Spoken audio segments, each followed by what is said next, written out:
What's good, YouTube? It's your boy. It's RJ. Today, I'm back with another reaction, man. Hey, I see you guys enjoy my reactions, man. I love doing reactions and all that. Like I said, let me know if y'all want me to do any specific reactions so I can just get them done, knock them out, and upload them. You feel me? That helped me, man. I also want to thank everybody who motivate me and everything. Everybody who just motivate me to get up with my day. Everybody who texts me on my phone talking about uploading YouTube videos and all this and that. I thank you guys for it because y'all really motivate me to get up and actually upload these videos for y'all. But I ain't gonna get too emotional on here. Hey, hold on. Matter of fact, I graduated yesterday too. I definitely need some subscribe, bro. Fuck am I talking about, bro? I definitely need some subscribers. You feel me? It'd be good to get some subscribers for you graduating. You feel me? But I ain't gonna keep talking though. But y'all see by the title, man, we're watching the most awkward moments in NBA history, man. I know it's gonna be some shit in here I don't want to see. That shit, make me so mad. I know it is.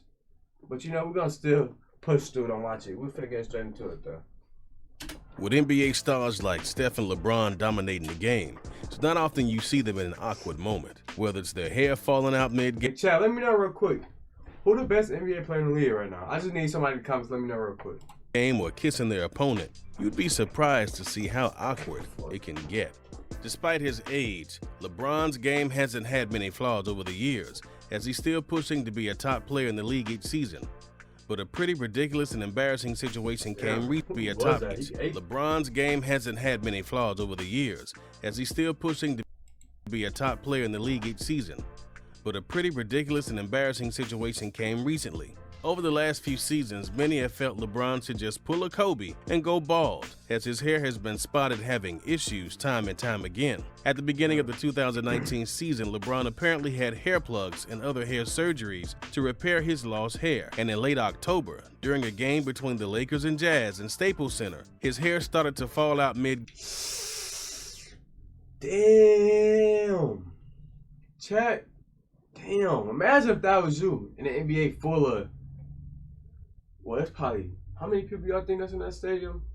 Bro, it's probably like thousands of people in that stadium. And you just bald in the back. Without you even knowing. They got a headband, bald as hell in the back. Sick. Game underneath the headband. Late in the game while the Lakers were shooting, hair started to fall out mid-game. Bro, he not slick, bro. Look, he know what he was doing, bro. Late in the game while the Lakers were shooting free throws, you could see Anthony Davis yell something to LeBron from the bench, and then eventually pointed at his head, trying to get LeBron to notice without making a scene. But everybody saw and everybody knew what this was about immediately. And as LeBron got the hint and tried to fix the hair, the camera zoomed up right on his head with his hair. Bro, what, bro? Y'all is bogus for that. Hair looking completely messed up. Over the years, many have questioned what was going on with LeBron's head, as it's constantly changed since his high school days. But recently, his barber weighed in on LeBron's current hairline situation and said, there's no dye, no additives, no preservatives. Everybody thinks he's dyeing his hair using temporary hair colorants,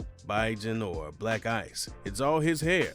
They still don't believe me. I get comments all the time. I've become numb to it. It used to bother me. It's not easy to hear that. LeBron is very tedious in how his hair is cut. But LeBron probably really do got some freaky ass, discovery ass shit going on with his hair.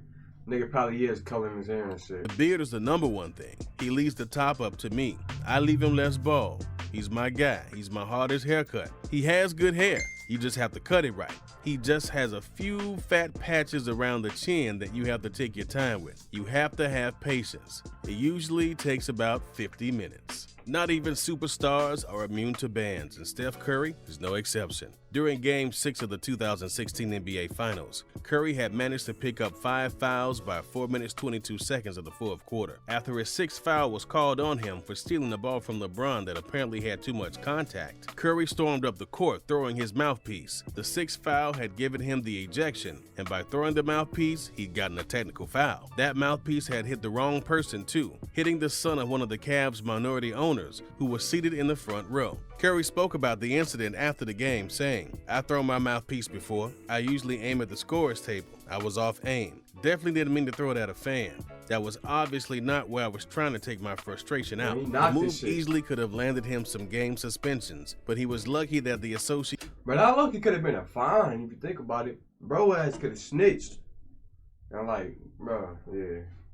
Association ended up just laying down the law on him via fines. Steve Kerr defended his MVP. He had every right to be upset. He's the MVP of the league. He gets 6 fouls called on him. 3 of them were absolutely ridiculous. He steals the ball from Kyrie Irving clean at one point. LeBron James flops on the last one. Referee Jason Phillips falls for that for a flop. As the MVP of the league, we're talking about these touch fouls in the NBA Finals. Curry wasn't lying when he said he'd thrown his mouthpiece before. Just a season later, he was ejected again for throwing it. When matched up against the Memphis Grizzlies in the 2017-18 season, he'd thrown it again after complaining to a ref about a no call on a layup attempt. He threw the mouthpiece, which had apparently flown way too close to the ref, who responded by throwing a double technical back at him. Curry would state later he did not mean to throw it in his direction. Defensive pests like It don't matter though. Curry a goat, you feel me? He can take his mouthpiece and throw that bitch up.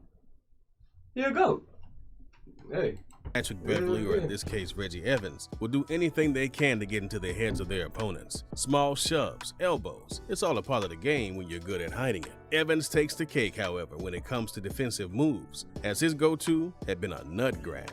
While being posted up by forward Chris Kaman in 2006, Evans decided to reach up under his legs to grab his junk. Evans is awarded negative points for stealth, as the move was painfully obvious. In reaction, Kaman quickly turned around to shove Evans down hard into the floor. Kaman later talked about the incident in a post-game interview, saying, "It just shocked me. It was so surprising at first. I was just like, wow." In a basketball game where you're playing for someone to grab your nuts, sometimes you're boxing out, you hit someone or whatever. Bro, what, bro? When you playing ball for someone, bro, oh, where you playing? Bro, what is wrong with this nigga, bro? Where you're playing for someone to grab your nuts. Sometimes you're boxing out, you hit someone or whatever. But this dude reached from behind me, grabbed my nuts, and pulled them. Tried to rip them off, basically. First time it happened to me, bro, bro, what is wrong with this nigga?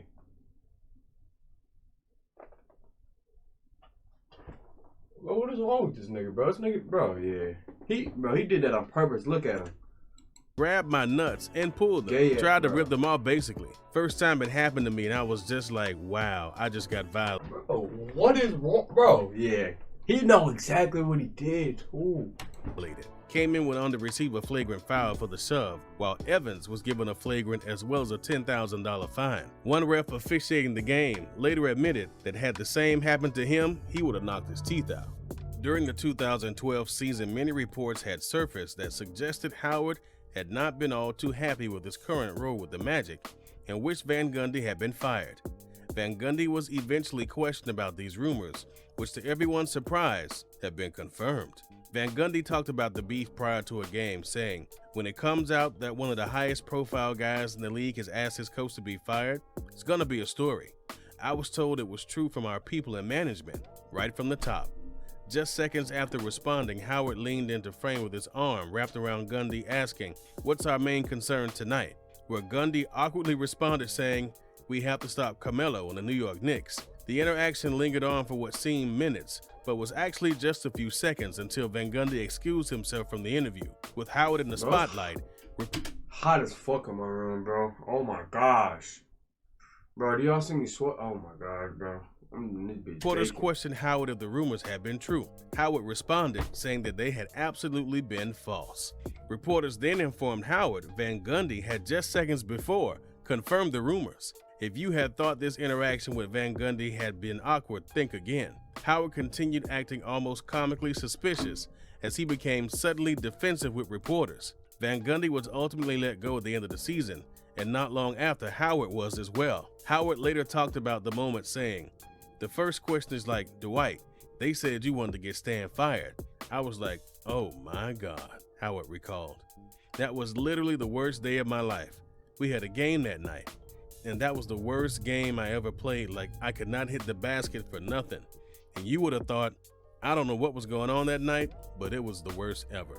Contrary to popular belief, NBA refs are not immune to punitive action when they do wrong, and the infamous Tim Duncan smile ejection is proof of it. The Spurs were faced up against the Dallas Mavericks in late of the 2006-07 season. Duncan was given his first technical foul of the game with 2:20 left in the third quarter for arguing with ref Joey Crawford about an offensive foul. While the tech was argued by fellow Spurs players and staff, it was nothing too out of the ordinary even by today's standards. With Duncan now on the bench just a minute following the first tech, Duncan received another after allegedly bad-mouthing Crawford, which then prompted his ejection. However, it was found soon after that it was Crawford that instigated the exchange from the bench when he asked Duncan if he wanted to fight. Duncan responded with a smile, which They be refs asking niggas they want to fight, bro?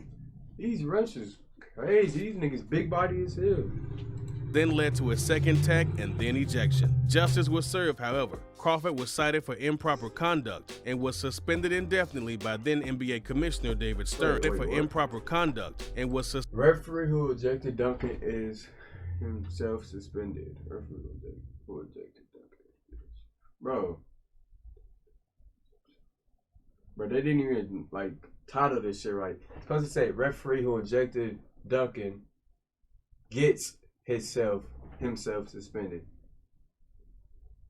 This nigga, bro, whoever wrote this shit, Liz Robbins, dumbass. Now this shit viral.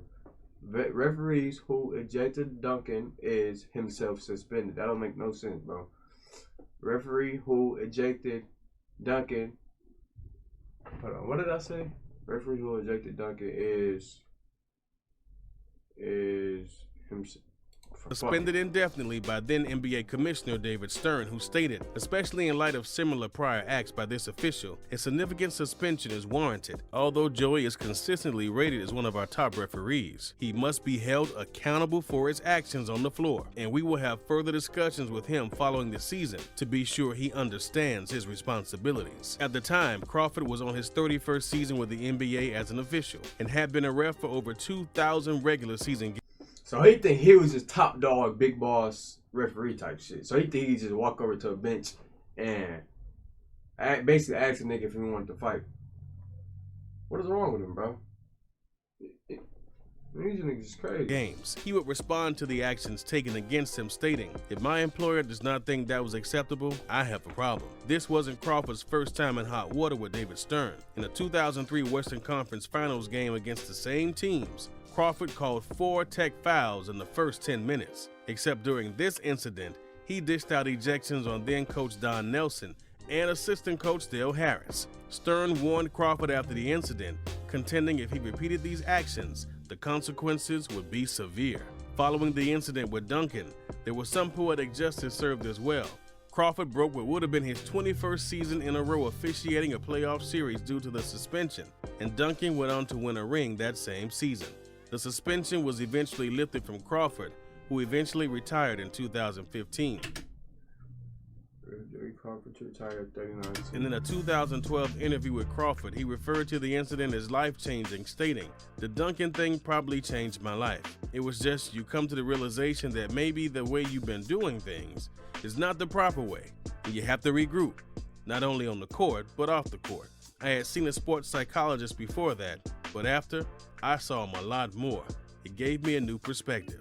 For an NBA player looking to acquire a championship, the stakes don't get any higher than a finals appearance. Naturally, with the stakes so high, arguments between players are bound to happen. With the stakes so high, arguments between players are bound to happen. With that comes scuffles. However, there is no better example of a fight gone awkward than the one that took place in the 2017 finals. While battling for possession of the ball, David West had shoved Kyrie Irving in such a way that had caught the attention of Tristan Thompson, who did not take kindly to the shoving of his teammate. In response, the two got close, and by close, I mean real close. So close that West practically did everything but kiss Tristan. Now look at this. Now these niggas look retarded. Making for one of the league's most awkward technical calls in finals history. The incident caused social media hysteria. AJ loving basketball, as fans tweeted out memes mocking the two's love affair. If you've enjoyed this video, hey man, if you guys enjoyed this video, you know I gotta take what they just said in that last little, But yeah, if you guys enjoyed this video, man, like I said, man, y'all see the socials on the top. Follow me on Twitch, man. That's the most important thing. Subscribe to the channel, like up on the reaction, and I'm gonna catch you guys on another reaction, man. Peace.